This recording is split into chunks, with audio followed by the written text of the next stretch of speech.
Hi. This episode is so fucking stupid. It was just so dumb.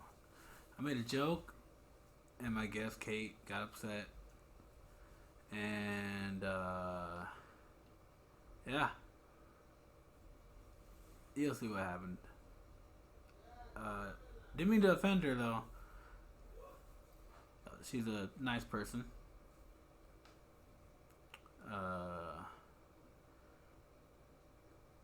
That's about it. We see what happens, man. Watch yourself. And this is Cash Back by Big Useless Brain. And it's about you in a way? It is about me. Yeah. How so? Well, it was written for me by an ex-boyfriend. And, no, he played it for me acoustically while we were camping. It was like just me, him, and my dog. And so then... you guys would make the dog watch while you got it on? You no, freaks! No, just while he played guitar. It was beautiful. Oh, whatever. You know that dog was involved. When you go camping, you know what happens when you go camping. No.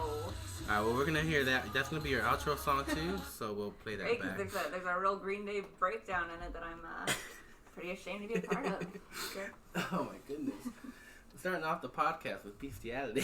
No. Oh, these things fell off. Where are they? Here we go. What's up, everybody? Welcome to another episode of the Rudinomics podcast. And what's it gonna do? The intro, Rudinomics podcast. Yes. And this episode is brought to you by the Anchor app, just like every other episode. Also, it is brought to you by Hempies. Hempies is my Hemp Emporium Smoke Shop sponsors. Do you need any hemp-related equipment anytime? Usually, yes. Yes. Well, if you go there, you can use that, and then you could also use the podcast as a, the promo code is like Rudinomics podcast and whatnot, or Ruby Comment. Let them know that you heard from me, and they'll give you a discount from me here in Arlington. And they have some pretty cool stuff, and they throw parties and whatnot, so if they ever do like a comic thingy, I'll probably invite you to come to a show with me. I would love that. I love new venues. Anyway, so my comic today is, do you want to go by your comedy name or your comedy name only, please? Is Kate Meat Beater. Nope. Egg Beater. No. Hi everyone, I'm Kate Greathouse. Greathouse. Oh, you can't get mad at me for that. I just call you Kate G when sometimes, like, if you're on my list for like hosting, I'll be like, yes, Katie G, man, come on, Katie G. You're the one who just started KDG. Okay, because that one's popping up. That's popping up a lot. Oh, is it? Yeah. I like it. It's cool. I feel like Sasha Baron Cohen. And it was just like Greathouse. Why? That's an old family name. It's an old, like, it's actually... What's so great about this stupid house? I don't know. No. It's a group of people in Mesquite. So there's nothing great about it. But yeah, no, the Mesquite Greathouses. Oh, so that, okay, so... That's like an old family name. I didn't just, but, like, it's not whose family is it? It's not your family. Yeah, the maternal side of my family. It's a old last name that comes from there. Oh, okay, so it's like your mother's maiden name-ish? I think it was my grandmother's maiden name. Okay. So you just pulled that out of your ass and just changed your name? Yeah.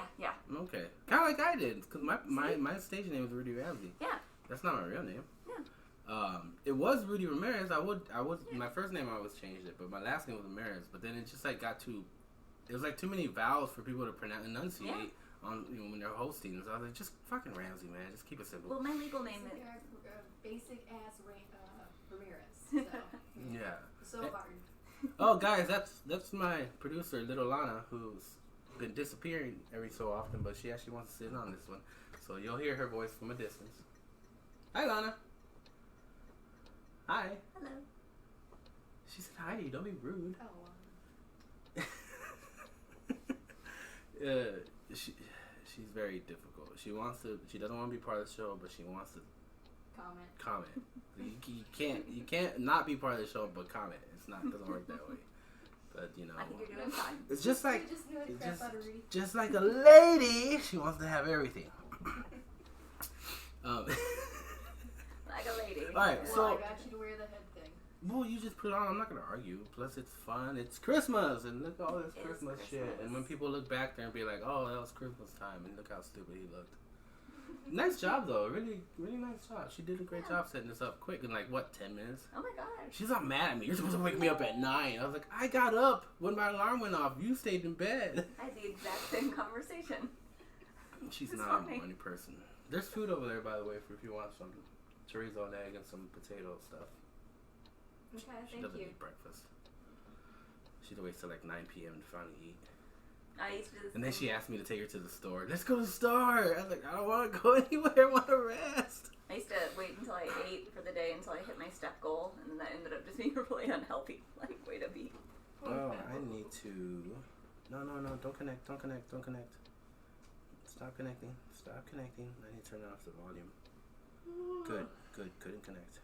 Put my phone on silent. So what's up? How you been? Oh, I've been good. I did more performances this week than I have done at any other point in my life, so I'm a little bit like fried. Mm-hmm. You And like from open mics? Yeah. I did like 9 this week. Which, That's I mean, good. Well, yeah, it's good. But like for me, it was just like I'm used to doing 3 or 4, and then so I did 9. But it's like a whole new world when you do 9. Oh yeah. Like, Oh yeah. You like start getting into like your jokes just start flowing way easier and Exactly, and I started this thing a few months back, not on purpose. It was just kind of what happened, where I moved away from the overwriting that I had been doing into this very like expulsatory almost, which not a great word for it, but very expressionist, very like stream of consciousness thing that I've been working around at open mics. Is that a real word, expository? Yes, it is. So could I use that? Like I have expository diarrhea right now. That's actually what it's usually used for. Expulsive, yeah, no, but that's how it's spelled. It's really just like very like this very emetic quality. Oh my god, it's also not great, but like this very like emetic quality to what I've been doing lately, and as opposed to overwriting and it's all been very good. I think it's really helped me find my voice, but it ends up being so exhausting when you're doing it like 9 times a week. Mm-hmm. Yeah. But see, the thing is, you're only exhausted because you're not used to it. Oh yeah. Well, I mean, So it's not the performance itself. I think it's just the like allowing all of that stream of consciousness, like bile, to come out is multiple times a day is like probably not super healthy. So I'm getting excited to move back into the like writing now that I've kind of found a better voice in it. Mm-hmm. So in other words, are you saying you're not going to be doing that many anymore? Oh no, I'm going to continue doing them. I'm just also going to write and work a little bit harder on the set, meaning that I'm not doing this like raw emotional thing every single time. Yeah. Well, I mean, it's kind of like vetting to a crowd when you first let that emotionalness go out, and then once you let it out so many times, you switch it up to something different. That's the thing is that I come from the writing world. I'm a playwright, and remounting in August, by the way. But what was that? We're remounting the play in August. I gotta sell tickets. Oh, okay. What does remounting mean? Oh, well, we did a workshop production of the script that I wrote, and it was very well received. It was very popular. And then we're now going to do it again. The script has gone through a couple of rewrites, but we're going to go ahead and bring it up one more time, at least, and perform it all again, but this time with a bigger budget and a better set. So who wrote this script? I did. And who tells you that you have to rewrite it? Oh, well, that's the thing. Is that a choice? Yeah, absolutely. I mean, when I did it, it was, my first script, and it was the first time it had been seen by an audience. So I sat down with it, and I said, okay, I saw what things worked, and I saw what things didn't. Mm-hmm.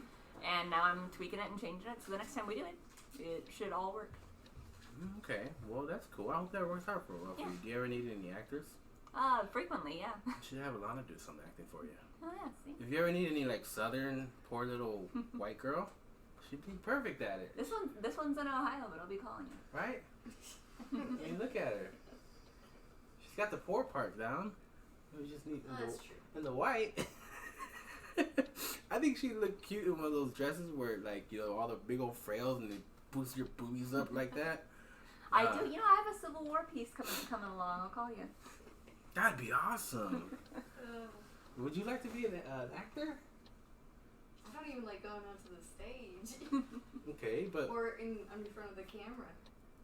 I felt the same way up until just recently. Because like I said, I was all backstage. I've been working in theater for a few years, and All backstage. Never on stage. You never know. Well, no, I had crippling stage fright. And always had, like, I remember once I was working with this horrible Shakespeare company.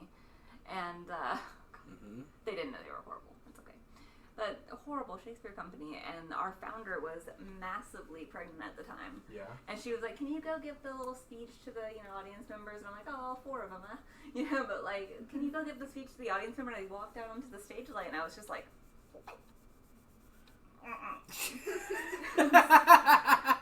It's just a small speech. I know, and it was for like 4 people in a tiny little theater in Richardson. My body was like, nope. And so eventually I decided, I was like, I can't do this, I gotta get over this. And but I didn't want to keep auditioning for stuff. Because I have the worst audition story that anyone's ever heard. So I just started doing stand-up. And I finally got to where I'm not blacking out during my sets anymore. That's good though. That's awesome. That you imagine if you were still getting that way. Like, how much more time would you give yourself to like being so nervous and not? I don't know. I loved it immediately, and that's very rare for me. So I probably would have just kept doing it even if I was actually vomiting on stage. Yeah. I did a set last night for this corporate gig, and it was pretty difficult because you're doing it for a crowd that is there to listen to a band, and then they were having drinks, which is fine. A lot of places allow drinks anyway, but being able to capture their attention was a little bit of a struggle at first. Yeah. And but I think after 5 minutes, more people started paying attention, and then after that, it was pretty good. But I've never been on stage and started sweating so much. I was sweating. I don't know what was going on. I was like, why am I sweating so much? Well, a few years back, they released this book, The Right Way to Do Wrong, which is a series of essays by Harry Houdini. And I want every actor in comic to read. The magician, historical magician. Yeah. Houdini. Yeah. Yeah. Well, I thought that guy was super, super old. Yeah, it's a series of essays, which... Oh, okay. Yeah, he didn't write them yesterday. They're all from his writings. But he's dead, right? Yeah, he died in 1900. Yeah, that's what I thought. Man, I don't know, man. There could have been other Houdinis. But that's the thing. Sometimes when you write stuff down, people keep it. And they published all this, and I always want to recommend The Right Way to Do Wrong to any comedian, any actor, anybody taking a damn Toastmasters class, just because it's all about how quickly you have to find that buy-in with an audience. It's fascinating. I'm going to have to check that book out. Everyone should. Harry Houdini. It's mostly about how cool it is to be Harry Houdini, but about every 10 pages or so, there's it'll slip in this thing about and when you're dealing with an audience. But yeah, that's informed a lot of what I do actually. Yeah. Yeah. Yeah, that's cool. I'll check that out. I have an Amazon the notepad or whatever they call it. That it was my son's, but he got angry one time because I forget what he was pissed off about. He was 2. So he's throwing these fits, and they put these big ass cushions on it to make sure they don't break it. Well, he muscled his way through that thing and he bit it. Bit it? To break it, yeah, and it broke. So now I have I told his mom that he had broken it, and she's like, "Well, just keep it. I'll get it fixed later on." And I was like, "Okay, well, it still works perfectly." So, but I was like, "Oh, I'm just gonna hook that to Amazon, get their audiobooks, and keep that in my car and just listen to audiobooks." I have been putting it off, but you telling me this about this book gives me more reason to be like, "No, let's go ahead and do it." Cause you should really check it out. It's yeah, because I listen to a lot of podcasts when I'm driving, but sometimes I'm like, I've listened to all of them because I do that at work too, and I'm out of podcasts to hear, and I can go through old back episodes, but I want to see what else I can listen to. It's might as well just hear some books, right? Yeah, I've been I'm a big podcast person, but I've been doing I did all of Game of Thrones on audiobook. And that, of course, those are 40-hour audiobooks. Is that way better than the show? I don't know. They kind of both have their strengths. I like the earlier books, but I like that the show is finished, Since they basically, George R.R. Martin will not release the next one, apparently. The next movie or the book? The book. Why not? Well, it's because he won't finish it. He just hasn't finished the damn thing. Like a true writer. Yeah. You know what? Why they finish the season if the books weren't done? It made so much more money than they expected. Yeah. And they caught up so quickly that George R.R. Martin just pulled somebody at HBO aside and said, "This is how I'm going to end the thing. Uh-huh. All right, have fun." What? Yeah. Why? It would have been so much more of like a dramatic thing if they would have been like, "That's it," because we have no more to talk about until he finishes the book. Yeah. And then 10 years later, he's just like, "I'm done with the book," and they're like, "The last season is finally out." Yeah, I mean that's like what they did to Arrested Development. How that work out? Pretty good, actually. Arrested Development is awesome. What are you talking about? I don't know. The fifth season just didn't grab me. I liked that fourth season, like, you know, the piecemeal narrative. I don't care what anybody says. Jeez, harsh critique right here. Oh, like isn't that what's his name's show? Larry Sander? What's it? Larry, the writer, the comic writer. Mitch Hurwitz. No, not that one. That's But who maybe show that's it who. is. Is he the writer? Yeah. Okay. I thought it was always the dude from Seinfeld. Seinfeld. Curb Your Enthusiasm with Larry David. Oh, okay, Larry David. Hey, I know HBO. Okay. What show were we talking about? Arrested Development. My bad. Yeah, I got those two confused. My bad. It was just a throwaway joke. We're all good. I do love Arrested Development.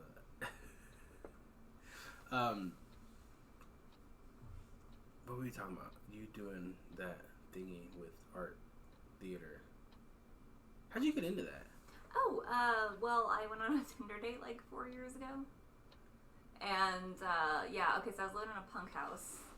And I was like, oh man, I gotta get out of here because people kept ODing.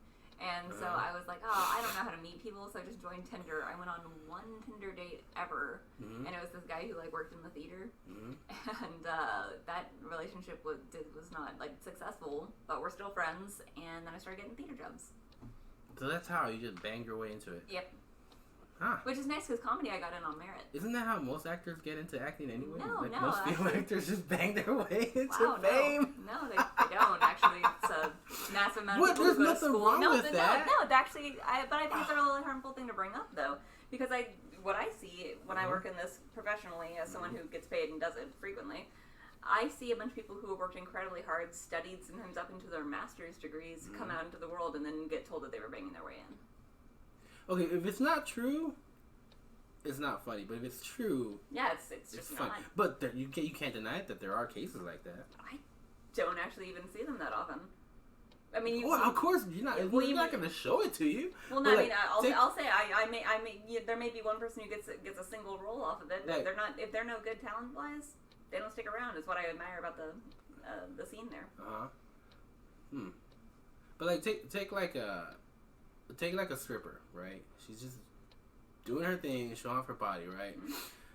Puts no effort into having a good life, going to school, making something of herself, going to college. I disagree. I think it's an incredibly physical hold on, activity. wait. You haven't let me get to the point. Well, I mean, you're talking about some shit that's pretty offensive. So and then, yeah, it is. And then she meets, by dancing, she meets like a corporate guy who has all the money, who's like high up there, and then they hook up, and then he's like, oh, this is awesome, I'm gonna marry her. And then she gets married into this lifestyle by seducing him. And then, like, all of a sudden, she's, like, in it, right? She's in that world of corporate because she married the guy. She's doing all the corporate vacations and all this. And then you have the women who are, like, made something of themselves and went to school and studied really hard. And then they get, work to that corporate level. And then they, like, marry another guy who's in corporate. And so they both, have the corporate thing going on. But, like, she studied real hard to get there. And the other girl got there just by dancing. I think okay. So in this fiction that you've created, you've got a woman who is doing a job that she loves and found another partner in that same field, or a woman who was also doing a job that she enjoyed who found a partner in a different field. And I don't understand how you can conflate the two, because I don't know if you've noticed, but women get to keep working and things after they get married. True, that is true. And also, like, you can have identity that isn't wrapped up in solely your husband's job. But that is true. But you're also saying that they love. That's just adding. You're just assuming that they love these jobs. Okay, I'm sorry. So I'm assuming the fictional woman that you created to prove that people are allowed to bang their way into my industry? Yes. You fucker. Honestly, no. I don't want to talk about the way that you have decided to assume that the actresses that I work with. No. I think it's no. Pause, because that's where this all started. I think it's incredibly offensive, and it's a weird throwaway comment to make with a woman on your podcast who you know has issues with this kind of stuff. But okay, I'm not saying that like it happens all the time. I'm not saying the. But you said I did it. I did not say that you did it. No, you just kind of banged your way in, huh? Oh, that was a joke. That part was a joke. Okay. All right, but I was saying that to the point that it has happened before, and No, I'm sure some women fuck their way into a job. Yeah, that's all I'm saying. Okay. Oh, I'm sorry. You're right. I'm sure at some point in history, say, Justinian's Empress Theodora, because what, I am fairly intelligent. Don't actually just have to talk about banging and bestiality. Yeah, some woman probably fucked her way into a job at some point, but what I'm saying is that's not the women that I work with, and it's a harmful stereotype. Well, no, I'm not saying it's the women that you work with. You literally did, though. No, because I'm not gonna sit here and have you just throw shit around about the professionals that I work with. I don't know the women that you work with, exactly, so I can't say that about them. Exactly, so why would you bring it up? So, okay. It was the same thing as fuck it. This is the same thing on stage the other night. When you couldn't think of a goddamn thing to say about my sets, you just decided to hit on me. What did I say? Whoa! That's that kind of girl that I want to date. Well, whereas my set had nothing to do with anything sexual. No. Had nothing to do with any dating. Had nothing to do with anything like that. It was actually a very emotional set for me. But the only thing you thought to say as I was leaving was, "That's that kind of girl I want to date." Because you know what? You were so lazy as a host that you couldn't even think about the material or anything. You just saw a chick walk up on stage, and that was your decision was, oh, I don't have to actually pay attention to that set. I can just make a joke about her being a chick. No, there was something you said about that, and I think it was something to do with how you're what was it? I wish I would have had. Did you record it by any chance? I didn't. Not that set. No, because I heard something that you said, and it was like, oh yeah. But the fact that I didn't end on that, the fact that it wasn't a natural transition or anything, that didn't bother you. But here's the thing: you saw a chick on stage. Yeah. Which from the way that you speak about women, I kind of can feel the idea here. But you saw a chick on stage do something that maybe not a great set. All of it. I kind of ate shit that night. Oh, no, I never say that. I would though, because okay, well that's you, but I'm not only criticizing. But instead of engaging with the material, which you don't really do as a host anyway, but instead of engaging with the material, you just decided to bring up, oh yeah, that one's got tits, so this is the natural transition out of her set, and then for me to come on here and just try to discuss my actual profession with you, and for you to just be like, so you banged your way in there, huh? This is kind of disgusting, and I'm probably gonna leave. It is, but it is a comedy-based podcast, and maybe not. Yeah, maybe there are other jokes that you can make with a woman in the room other than these. Because you know what? Yeah, you can let all the other jokes in the room with women too. You know that, right? But why do you think I was making that joke? Because like you said right now that I brought up that you have tits and whatnot. I never said anything about tits though. See, that's assuming right there that I brought that up because of that. What I was saying is I have an identifying feature that identifies me as female, and therefore you put less effort into these conversations. And I've noticed it over and over again. I noticed it on stage the other night, and I've noticed it within this conversation. To be honest, I find it kind of insulting as a professional, and I'm probably just gonna leave. You sure? Yep. Oh, wow. Peace. Alright, well, I'm sorry that I did not mean to insult you. Yeah, you didn't insult me. You just insulted women as a genre. I'm tired of it, and But I've never done that to other comics. Other female comics. I had never done that with any of them. He's low effort, and I'm done. Okay. Sorry, Kate. Peace. Give me my damn phone. Oh, yeah. No, I think you got it. Huh. Well, I'm not going to end the podcast right there. Because I'll be the cause. I still want to talk about what just happened. Look, I know what she's talking about, her set. She had a set, and she was talking about, she's talking about the kind of thing that what was she talking about? Oh, fuck, I wish I could remember. But, she left off, and I was just like, yeah, that's the kind of girl I'd like to date, because she was cool, and she sounded awesome. Her bit made her sound, fucking cool. You really don't gotta explain yourself about that. It's you're just kind of trying to justify something. Yeah, she was in the wrong. She just. I'm not saying she's in the wrong. It's like she took everything offensively when she shouldn't. Honestly, it is a comedy podcast, and I know you. Lana knows you. People that know you, that's the type of person you are. You make jokes. I do. All the time. And sometimes you get me in a bad mood too. You say something, I'm like, fucking rude. But I know it's a joke. You know what I mean? Yeah. I don't know. I should probably just take it the Huh. way. What about you, Lana? You're here. You're the woman's point of view. Don't drag me. Well, I mean, no. I understand what you're saying. Like I was saying stuff, but like, I think you touched on something personal for her, and you didn't back off when you should have. But you're not the type of person to back off. Yeah, I'm not the type of person to back off because I wanted, I wanted to say, like, yes, it has happened before. Fucking Marilyn Monroe. What did she do? She banged her way into high what? Yeah, you're saying things like, famously that people have gotten away with, but she was seeing it as people she personally knows. So she was seeing it as a personal attack. So you didn't catch on to that. So that's why you were just enraging her more and more. Yeah, that's very well explained. Well, that was interesting. You don't do very well at deflaming a situation. I'm not trying to deflame a situation. I'm trying to like see where just like see where things go and then let it kind of go from there. And like, I don't know. How you doing, John? I'm doing good. That was interesting. I was trying to go to sleep and I just heard people just going out. I'm like, damn. And I looked at Lana. I don't know if Lana looked at me. I was like, what's going on here?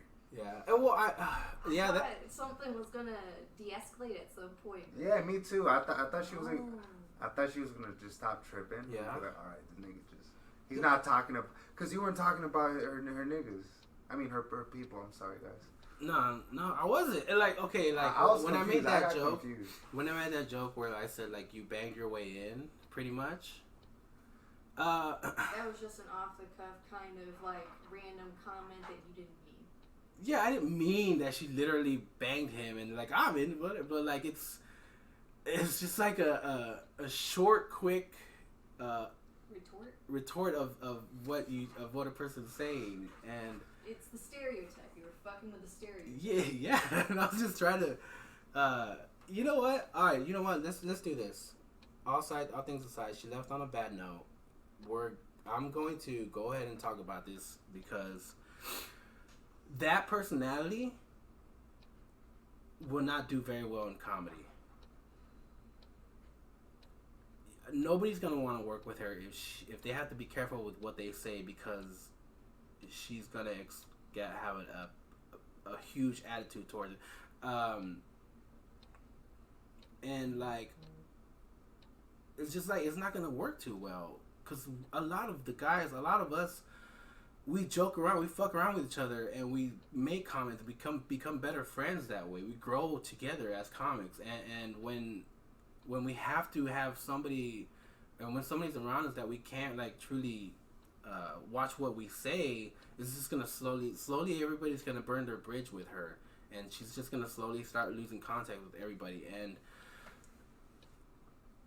you can't be too, you can't have that quick to get angry with what somebody says in comedy, because people are gonna say shit all the time. Nothing is really off topic when it comes to really jokes, and it's just like it's not gonna be a good scenario in the long run. I don't know how it will do. Like heckling, right? Does it like when people heckling people? She's gonna handle heckling too well. Yeah, heckling's hard, and I still don't even know how to handle it too well. I get better at it, but like, can't take it personally. You can't take it personally, and you know what? Hard topics are gonna come up while we're talking. I didn't even get to we were talking. I wanted to bring up her, what she thought about the whole that one guy who banged all those chicks so that they can get into acting jobs, higher paid acting jobs. And we didn't even get into that because I want to know what her point of view of that was, because I'm pretty sure it wouldn't have matched my point of view on it either, because just by her getting upset about that. Because my point of view on the thing is, okay, the guy had a clause where if he came on to you, You could might get not you want to go into it like without someone you can get this. Well, I'm just trying to say what Did happened. you hear it on the Joe Rogan podcast? It's been on the Rogan podcast, yeah. everywhere.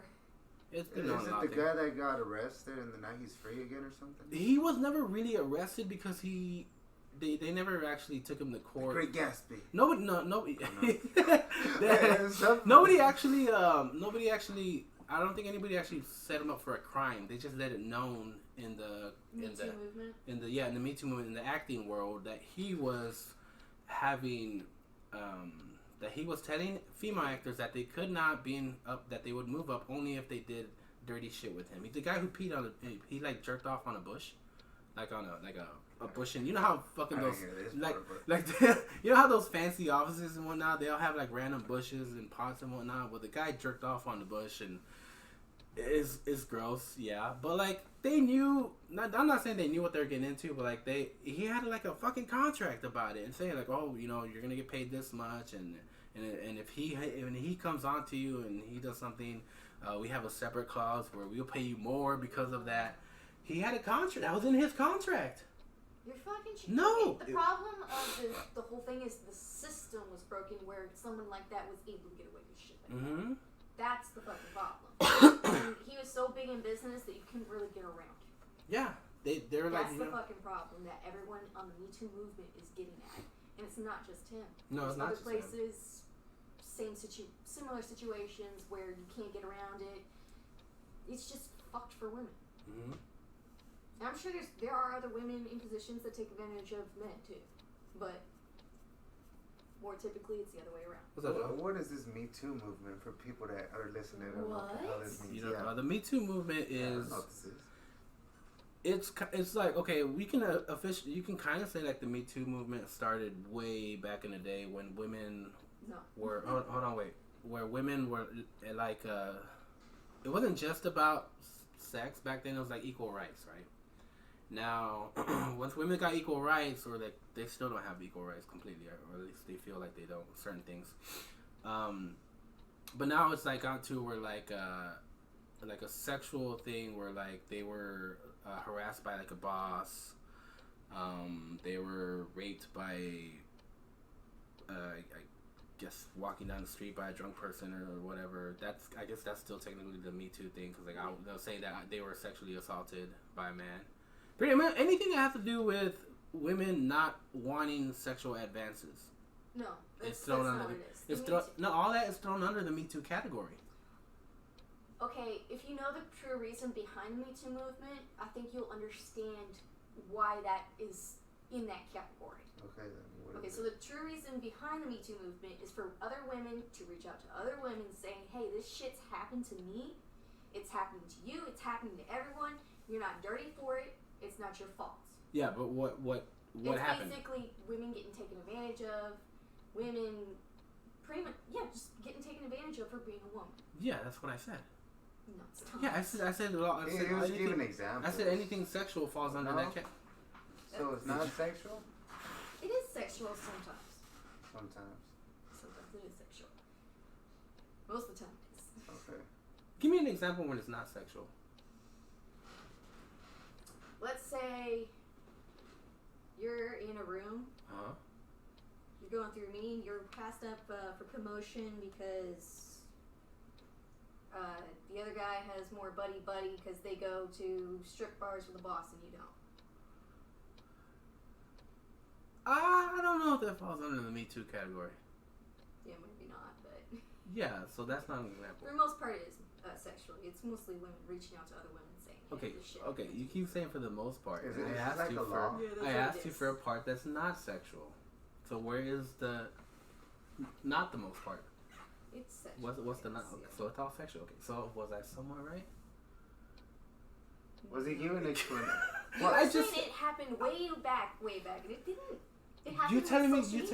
You telling me that there was no rape, no tit grabbing back in the day. It just wasn't called Me Too yet. It just didn't have a name. But the actual thing that the Me Too was about. The movement didn't happen until.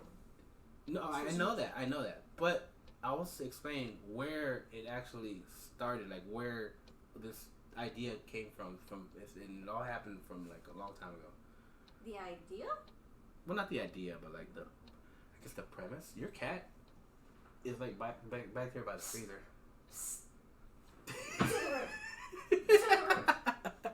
Hey, don't cats like get rid of bugs? I don't know. I've heard.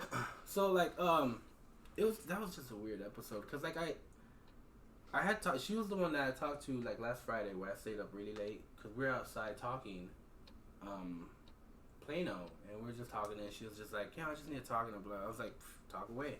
And she's just talking about how. Well, I probably shouldn't talk about what she was saying, but like she was just venting, right? And I was just listening, and I was saying little things here about point of views. But like that was a serious time. There's no. It's not a time to joke around. And when I am doing comedy, it's a time to joke around. And here is also for joking around a little bit. So it's not like I'm joking around at inappropriate times. So it just changed so quickly, and yeah. I don't know. Oh, I am curious. She said something about like you hosting and saying something sexual, being lazy or something. What the fuck is that about? Well, she did I was hosting that same night, Friday at Plano. I was I think so. So she was angry with you for how you either had her after she exited, or you come up after her as a host, but then she still approached you afterwards to vent, and not about the thing that just happened. Yeah, she didn't tell me. Like that's new to me. I didn't know she had an issue with that. Why didn't she tell me when it happened or after it happened? We were talking outside Plano, but she never said anything about how that was problematic or offensive to her. And it was a lazy comment in a way, but I mean, I was paying attention to her set, and like this won't make sense unless you were there to hear her set. So that's why I like had no problem saying to the people there, like, yeah, that's the kind of girl I like to date, because she was saying some crazy, wild, fun shit that she was doing or that had happened to her, and I just made a quick comment, like, not like I'd want like, oh, she'd be a quick one nighter or anything like that, and like dating is actually. I thought women like it when a guy says, "Oh, I would love to date you," because it's a compliment that they can stand being around you for a long period of time. The problem is it's personal. It's extremely personal. Define personal. What do you mean? Like it's a personal opinion on a person. It's kind of like a sexual advance. It could be seen that way. It could be, if the definition of dating is only sex now. Yeah. No. It's what I'm saying is the fact that you made that comment would make sense. But her bit had nothing to do with sex. Even if you say dating, it's saying that you had some kind of interest in her, and that's enough to be like, for some women. Did you say her specifically, or say that type of girl? No, I said her. Yeah. Oh. See, that's why you made it. No, wait, no. I said she's the kind of girl I'd like to date. She's the kind of girl, Yeah, if he says it like that, first thing that pops in my mind is, oh, her characteristic, the way she said everything. That's what comes in my mind. Yeah, that's what I said. When that's the kind of girl I'd like to date. Maybe that's the guy's. Maybe it's the guy's thinking, I mean, but then again, is it enough to take straight up the ass and like have fucking nights honestly, where you keep thinking about it? It was a comment off the bridge comment that she made in anger. I think so too. Well, man, I don't know. But whatever. It is what it is. Yeah. 5-minute rule. It's the 5. It's the 5 for 5. You know what? Rule. Where's my CBD? The 5-4-5 rule. What's that? I think that's like, I forgot. Our coach was telling me. Oh my god, I'm breaking the shit out of it. I'm so glad PJ wasn't here for that. Oh, yeah, my homeboy PJ, he would have just gone off on her. Yes. He would have been like, he would have been like, bitch, who the fuck are you? You better chill the fuck out, walking around like your shit don't stink. You ain't nothing. Just another whole ass. I know PJ. And when he gets pissed off at somebody, he'll like, say it more too, cause she's in your crib, and he's your hype man, right? That nigga likes you. Look like he likes you a lot. I mean, I don't tell him to be a hype man. I mean, that's just his personality. Well, I feel like he'll try to defend you real bad. Probably. You're like, nigga, you in his house. Yeah. Oh my god, PJ would have gone off on. And like we could have brought it back down, and I would, be like, okay. Does it de-escalate the situation? No, you didn't. Well, I mean, you really didn't, because she kept saying, she didn't say, hey, let's just switch the topic, and she wanted to keep talking about it, and you could have taken that. You could have been like, okay, leave this alone and move on. I'm still learning as a host. I'll fucking say you're struggling. You're just Good God. You'll get there. I love CBD. So cold. Well, I mean, I'm still gonna put it out, and it's my show. She can't tell me I can't put it out. Just don't tag her, right? No, it's just. Why are you making that face? Yeah, why are you making that face? Does that mean like you that. I don't why? care. Can you get like? That's gonna cost. Can you go to jail? It's gonna. No. Why would I She go to- agreed to come on. So. Okay, well then. Can I get an asterisk? Can I go to jail? Yeah, it's not of making these like face like, oh my god. She just doesn't think it's a pretty look on what happened, but I mean, Yeah, it's it gonna wasn't. happen. do well for her. It's not great for you either.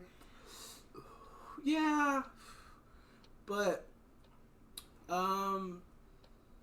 if I put it out there and I watch it and I get other people's point of view, maybe I can learn something from that, or we'll see what I did wrong. And then also, I don't know, like I've had other women on and we've joked around, and we had no problem with the jokes. Like, Asia was on here, and she has all kinds of crazy jokes and whatnot, and where was I going with that? I guess they steered the conversation more. Yeah, I guess so. If something was off, they steered away from it. That was... You know what? But I do like the fact that I'm kind of glad that happened now. Instead of later when we're like doing comedy stuff and something happens on stage or something like that, and because and me thinking that like we're cool, we're friends. When I'm cool with somebody and friends with somebody, I would joke around with all kinds of shit. Yeah. And so like even that little comment she said, she never told me. I never knew that was a thing. I mean, imagine if I would have just like kept going with weird jokes and like that at comedy places, and then she does have a fucking thing right there, and she starts yelling at me in front of everybody, and I'm like, I'm gonna have to choke a bitch now. Like, I'm not gonna do that. But like, but that just it's kind of like my joke about when I meet girls, telling them that I have no problem having sex with while they're on the period. Because the ones that are cool that I want to be friends with are going to be the ones like, yeah. And the ones that are like prude and bitchy and that will take something up the ass to be like, no, I don't want to talk to you. Like, okay, cool. Weed them out early. Get out of here in the beginning of the first 5 minutes. Don't let me sit around here, waste my time talking to you for 45 minutes to an hour just to realize that you're a prude bitch later on because I said something after spending 2-3 hours with that person and joking around, just to realize that they weren't worth my time anyway. Just weed them out early. We said wing? Weed. Oh, weed them out. Turned off. You want some of this? Yeah. Thank you. And maybe people don't... Okay, like, to that I say... You sound like a real asshole when you say that. Yeah. I know you mean that differently than how you're actually saying it. I know, but that's the part the weirdest that's coming. It's just like, I know you're not doing it because like the sexual thing. I know it's because you're making a dirty joke or you're being crude and you're being crude to be funny.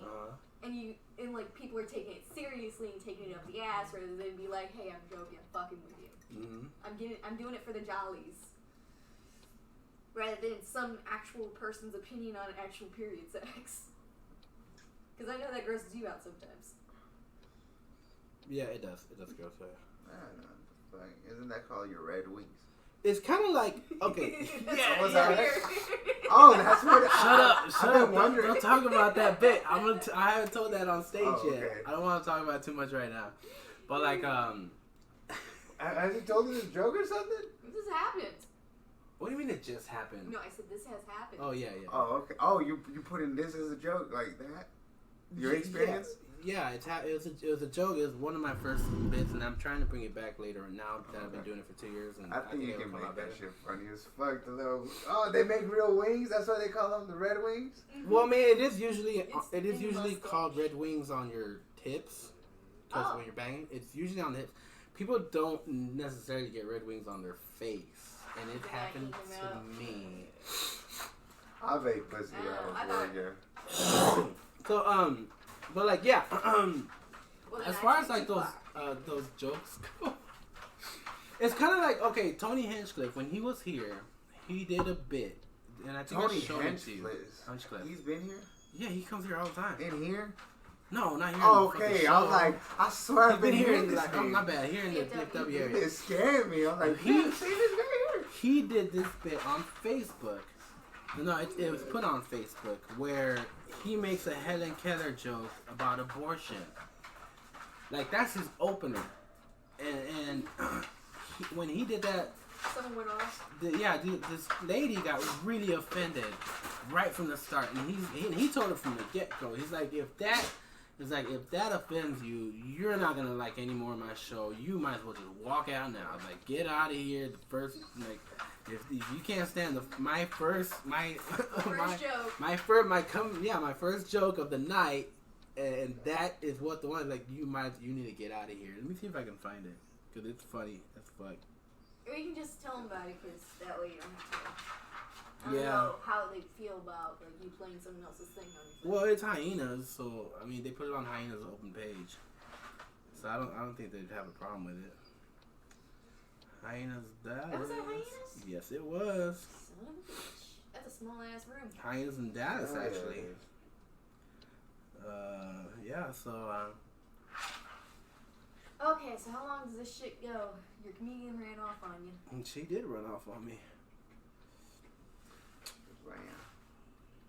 She said peace. What? Oh, I was you know wondering what's what the funny? hell she was doing, because I saw her like that. I'm like, what the fuck is she doing? Oh, she's still saying goodbye to the Yeah, camera. I didn't know that. Yeah, what's funny is that I'm still gonna see her everywhere. And I'm still gonna act like me. I'm still gonna say hi to her. I mean, like, hey, what's up? And she's gonna be like, yeah, Awkward now? yeah, but I'm not gonna like ignore her.